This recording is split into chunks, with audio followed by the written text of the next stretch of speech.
So why is the president retaliating against a private company for their dress code and potentially jeopardizing American jobs? So Goodyear needs to come out and clarify their policy. There was an image. It's a statement. They failed to clear. Yes, I did see their statements, which still failed to clarify their policy. What happened is there was an image that was put out that showed that certain speech was acceptable, Black Lives Matter insignia, for instance, but what was not allowed was Blue Lives Matter. What was not allowed was MAGA hats.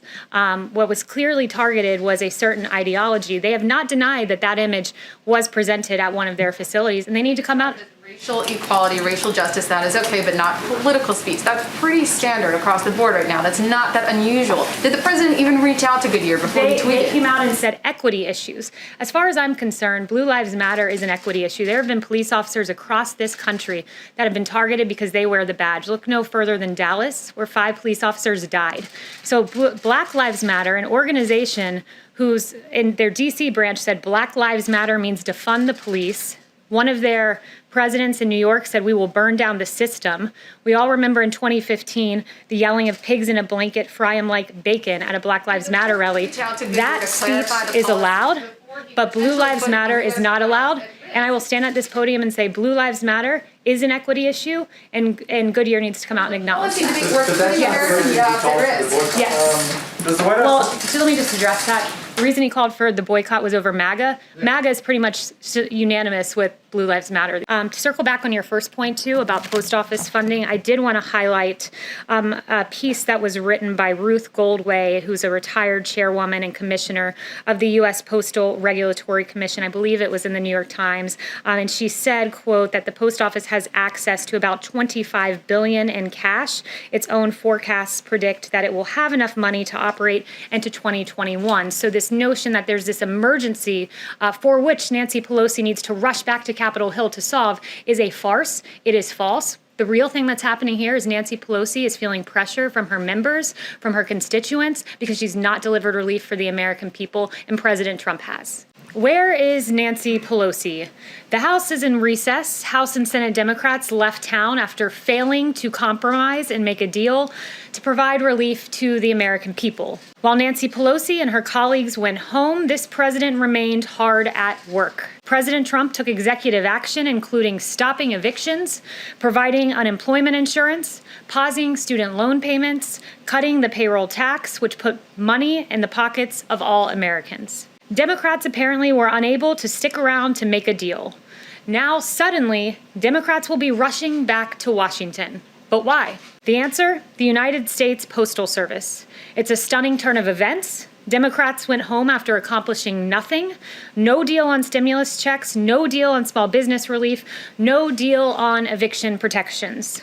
The concerns of everyday Americans were not the concerns of Democrats on Capitol Hill. So where is Nancy Pelosi? She and her Democrat colleagues will be back in Washington soon to pursue their latest manufactured crisis, the Postal Service. Democrats denied a $10 billion offer for the U.S. Postal Service by this president before they went on recess. But now they're back to pursue the latest Democrat-manufactured crisis. It's sad, but it's clear where Democrats' priorities stand. And with that, I'll take questions. John. Kayleigh, looking ahead to potential action at the United Nations, will the president dispatch the Secretary of State to go to the UN to invoke the snapback clause on sanctions? Yeah, so I have no announcements and I won't get ahead of the president, but what I will say is the president has said that he will be willing to invoke the snapback option soon, and I'll leave that to him. Yes. Kayleigh, the president said this week the only way we lose this election is if the election is rigged. It begs the question, does the president believe there's any circumstance under which he could lose the election fairly? The president believes he's done a great job for the American people, and he believes that will show in November. He believes that voter fraud is real, in line with what we see all across the country, particularly with mail-in ballots, which are prone to fraud. Yes. Thanks very much, Kayleigh. 2 questions for you. Firstly, given the president's tweet on Goodyear and lashing out at them, is the Beast still going to be using Goodyear tires? I'm not going to comment on security matters. Okay, and then I want to follow up with a question that I asked the president last week, but he didn't answer. I asked him about QAnon, so I wanted to know, have you ever heard the president talk about QAnon, and what does he think of the conspiracy theory? No, I've never heard of that. There's a lot of media focus on that, but certainly never heard of that from the president.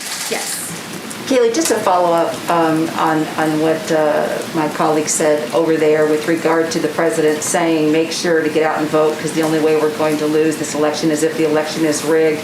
Is the president saying if he doesn't win this election that he will not accept the results unless he wins? The president has always said he'll see what happens and make a determination in the aftermath. It's the same thing he said last November. He wants a free election, a fair election, and he wants confidence in the results of the election, particularly when you have states like Nevada doing mass mail-out voting to their voting rolls. And when they tried this in the primary, it was a massive failure. Ballots were piled up in trash cans. Ballots were pinned to apartment dartboards. And with that being the system, the president wants to take a hard look at this and make sure that these are fair election results and not subject to fraud.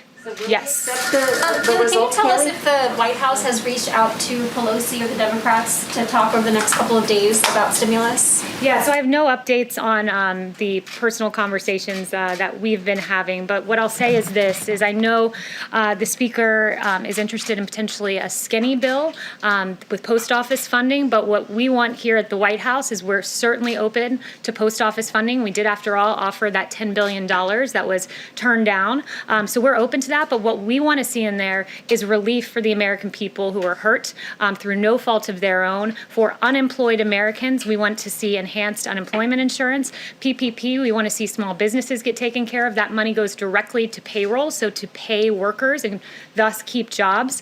And we're interested in seeing stimulus checks go out to the American people as well.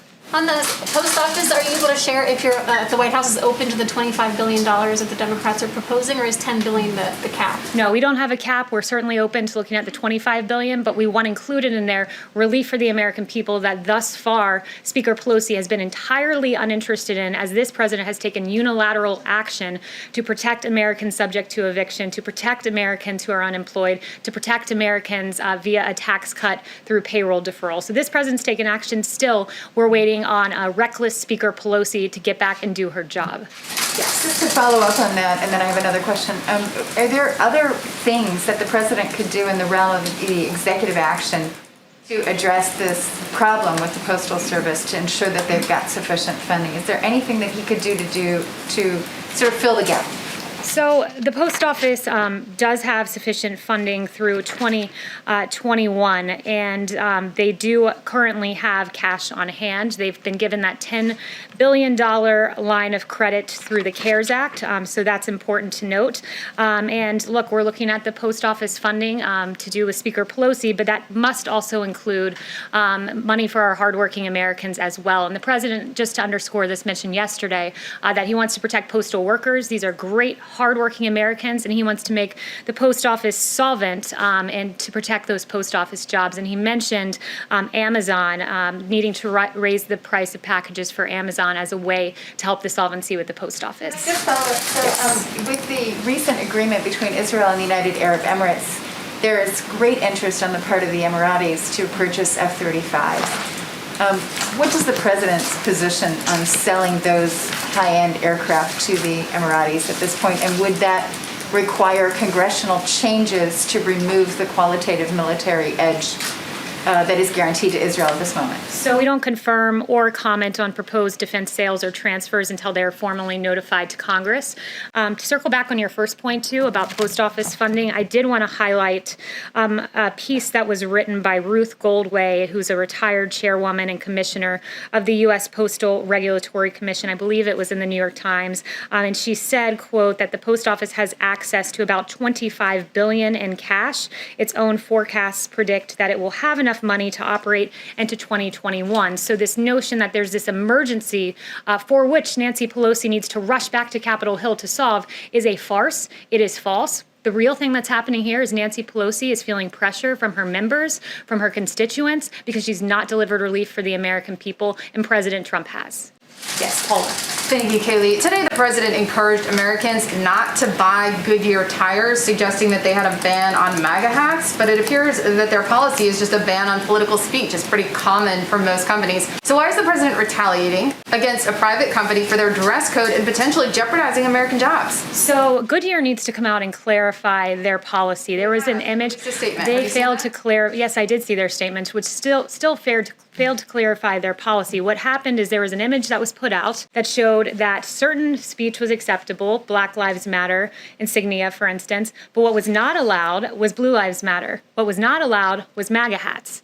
What was clearly targeted was a certain ideology. They have not denied that that image was presented at one of their facilities, and they need to come out. Racial equality, racial justice, that is okay, but not political speech. That's pretty standard across the board right now. That's not that unusual. Did the president even reach out to Goodyear before he tweeted? They came out and said equity issues. As far as I'm concerned, Blue Lives Matter is an equity issue. There have been police officers across this country that have been targeted because they wear the badge. Look no further than Dallas, where 5 police officers died.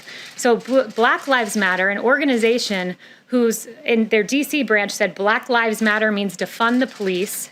One of their presidents in New York said, "We will burn down the system." We all remember in 2015 the yelling of "pigs in a blanket, fry 'em like bacon" at a Black Lives Matter rally. That speech is allowed, but Blue Lives Matter is not allowed. And I will stand at this podium and say Blue Lives Matter is an equity issue, and Goodyear needs to come out and acknowledge that. Yes. Does the White Well, House? so let me just address that. The reason he called for the boycott was over MAGA. MAGA is pretty much unanimous with Blue Lives Matter these days, if you've seen the endorsements. Yes. Hi, Kayleigh. Does the White House support rolling back those existing operational changes that Louis DeJoy has done at the Postal Service, like those mail sorting machines? He said he would pause the operational changes going forward, but do you guys support rolling back the ones that have already affected mail delivery?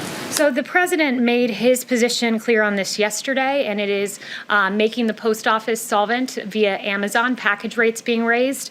It's important to note how this works. So for letters, magazines, catalogs, the post office can only raise prices by the rate of inflation, whereas with packages and commercial freight, like Amazon, they can raise those competitive prices. And the Postmaster General Louis DeJoy has proposed doing just that because we don't believe that Amazon should be able to push expensive packages to the post office and burden them further when they've already had issues with funding and push it there, but yet take advantage of the cheaper shipping. It's a business model that works for Amazon, but it's not one that works for the American people, and clearly not one that works for the post office. What about the specific operational changes? The president's made clear that Amazon, he thinks that's the best way to go, and I'll let him answer any further on that. Yes. Thanks, Kayleigh. The president last night congratulated Laura Loomer for her primary win in Florida.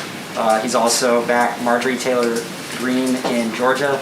Both women have expressed anti-Muslim sentiments. Does the president endorse their views of Muslims, and does he believe that those views belong in Congress? Well, the president routinely congratulates people who officially get the Republican nomination for Congress, so he does that as a matter of course. He hasn't done a deep dive into the statements by these 2 particular women. I don't know if he's even seen that, but he supports the Muslim community. He supports the community of faith more broadly in this country.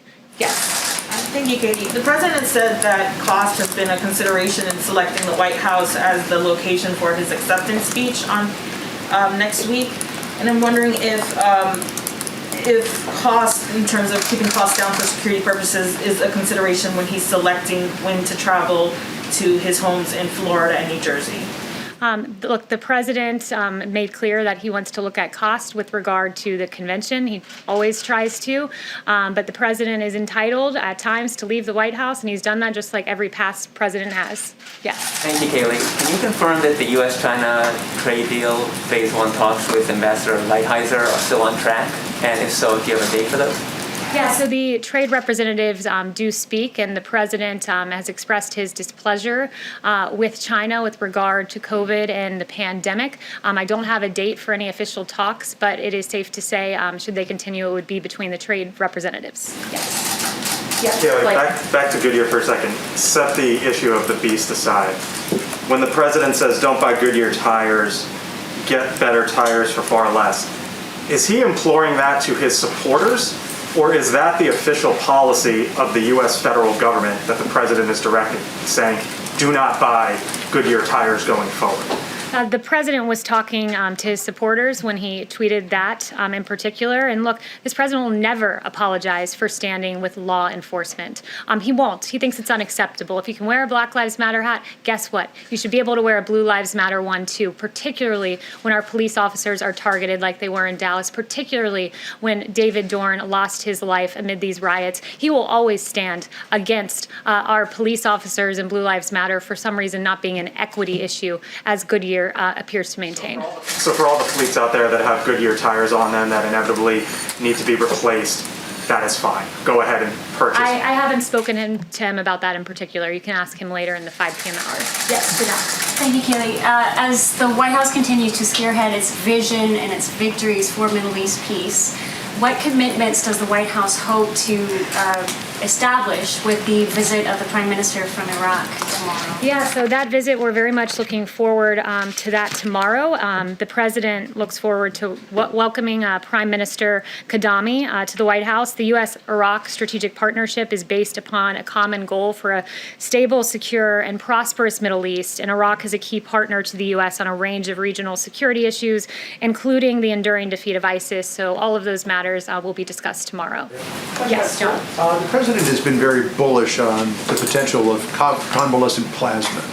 And it appeared as though the FDA was poised to issue an emergency use authorization for convalescent plasma. But a number of the President's top advisors in the medical field, including Drs. Collins and Fauci, said, let's put a hold on the EUA. It's too early. We don't yet know about the true efficacy of convalescent plasma. Does the President agree with putting off the emergency use authorization, or is he of a different mind of it? Yeah, so I haven't spoken to the President about that particular EUA.